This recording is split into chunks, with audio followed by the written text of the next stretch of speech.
everyone, in today's video I'll tell you how to remove number from block list in your device Vivo Y200e.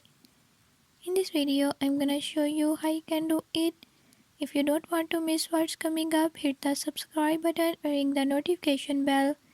Make sure to watch complete video and learn how you can do it. Let's watch the video.